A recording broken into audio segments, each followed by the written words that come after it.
Selamat pagi anak-anak semua. Hari ini kita akan belajar pada pembelajaran 5 dan 6. Menceritakan isi teks pendek secara lisan.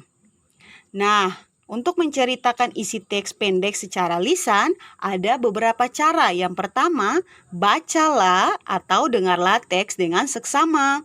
Kedua, buatlah catatan mengenai informasi pada teks. Dan yang ketiga, berceritalah dengan bantuan catatanmu tersebut. Nah, sekarang anak-anak boleh simaklah teks percakapan berikut ini. Selamat sore, Bu. Selamat sore juga, Beni. Silakan masuk. Terima kasih, Bu. Udin ada, Bu? Ada, Beni. Sebentar ya, Ibu panggilkan. Udin, ini Beni sudah datang. Iya, Bu. Aku sudah siap. Bagaimana, Beni? Kita akan berangkat sekarang? Baiklah, ayo. Ibu, kami berangkat dulu ya. Beni tidak minum dulu? Tidak usah, Bu. Terima kasih. Edo mungkin sudah menunggu kami. Kami berangkat ya, Bu?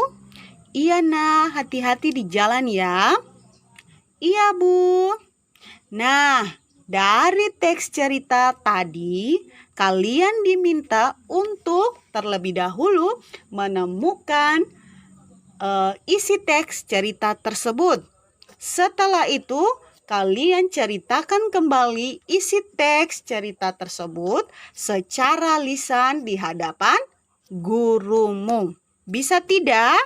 Bisa ya? Iya. Menjelaskan kosakata tentang keragaman benda. Kosakata yang berkaitan dengan keragaman benda bermacam-macam. Misalnya, wujud benda, kegunaan benda. Nah, wujud benda antara lain padat, cair, dan gas. Sedangkan kegunaannya yaitu untuk bermacam-macam ya. Perhatikan contoh berikut. Di sini ada kosakata wujud benda dan kegunaannya. Yang pertama ada sapu. Wujudnya yaitu padat serta kegunaannya yaitu membersihkan lantai. Yang kedua, meja. Wujud bendanya adalah padat dan kegunaannya untuk meletakkan benda. Yang ketiga, air. Wujudnya adalah cair dan kegunaannya untuk mandi. Nah, kalian juga bisa mencari kosakata yang ada di sekitar kalian dan temukan juga dia termasuk wujud benda padat, cair atau gas, serta tuliskan juga manfaat dari benda atau kegunaan dari benda tersebut. Iya, menyebutkan sikap yang boleh dan tidak boleh dilakukan di rumah. Sikap yang boleh dilakukan di rumah yang pertama, berpamitan kepada orang tua sebelum bermain. Kedua, mengucapkan salam sebelum masuk ke rumah. Nah, sikap yang tidak boleh dilakukan di rumah yaitu yang pertama, bermain hingga lupa waktu. Dan yang kedua, membantah nasihat orang tua. Iya, menyebutkan manfaat aturan di rumah. Setiap keluarga mempunyai aturan ya. Aturan di rumah harus dipatuhi semua anggota keluarga, mulai dari ayah, ibu, kakak, adik, ya. Nah, aturan dibuat agar tercipta suasana yang damai di keluarga ya. Tidak taat peraturan dapat merugikan diri sendiri dan juga orang lain di sekitar kalian. Dengan adanya peraturan, hidup menjadi tertib dan teratur. Sekarang perhatikan contoh berikut ini. Nah, manfaat yang pertama untuk menaati aturan di rumah yang pertama adalah menjaga kebersihan rumah. Manfaatnya rumah akan selalu bersih dan sehat. Kedua, mandi 2 kali sehari, manfaatnya tubuh kita menjadi bersih dan bebas dari kuman. Dan yang ketiga, merapikan rak buku, manfaatnya yaitu rak buku akan terlihat rapi dan kita juga jadi mudah saat merapikan atau mencari buku yang diinginkan. Nah, selain manfaat-manfaat itu, kalian juga bisa menemukan manfaat yang lain yang ada di dalam rumah kalian ya. Iya.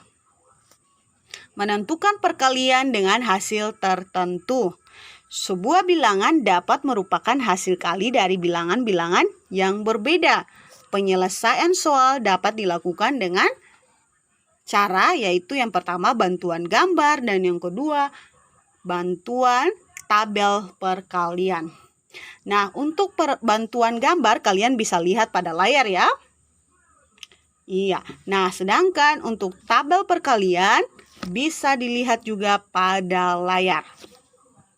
Nah, anak-anak sudah pasti pernah melihat tabel perkalian seperti ini atau belum? Nah, kalau belum kita bahas sama-sama ya. Terlebih dahulu kita kenalan dulu dengan tabel perkaliannya. Perhatikan baik-baik deret angka yang ke samping ini. Dari angka 0 sampai 10 disebut kolom. Sedangkan deret angka yang menurun dari 0 sampai 10 disebut baris. Kemudian ada lambang kali. Nah, maka dari itu ini adalah disebut tabel perkalian. Selain itu ada pun aturannya. Yang pertama, tentukan kotak mana yang akan diisi. Kedua, lihat kotak tersebut ada pada kolom berapa. Dan yang ketiga, kemudian beri tanda kali. Keempat, lihat kolom tersebut ada pada baris berapa. Dan yang kelima, hitunglah hasilnya.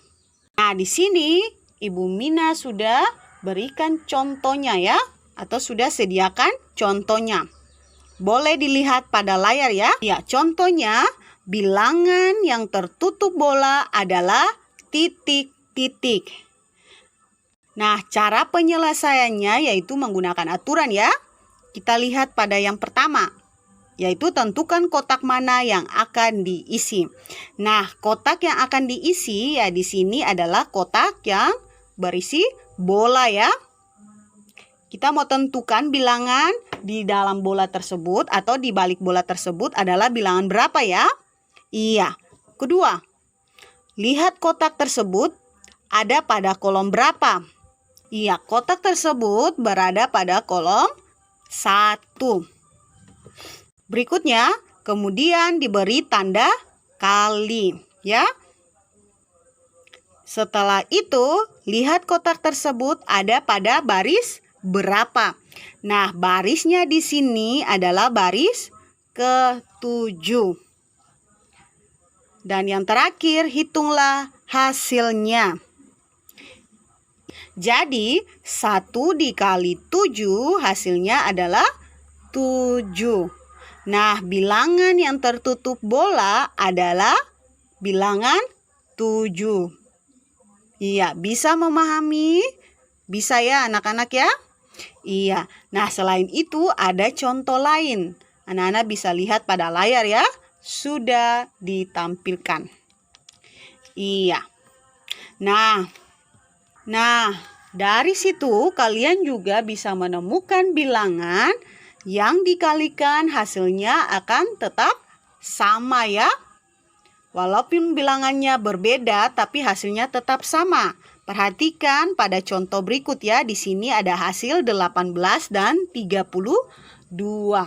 Nah, perkaliannya yaitu bisa menggunakan 9 dikali 2 atau ditukar 2 dikali 9 hasilnya 18.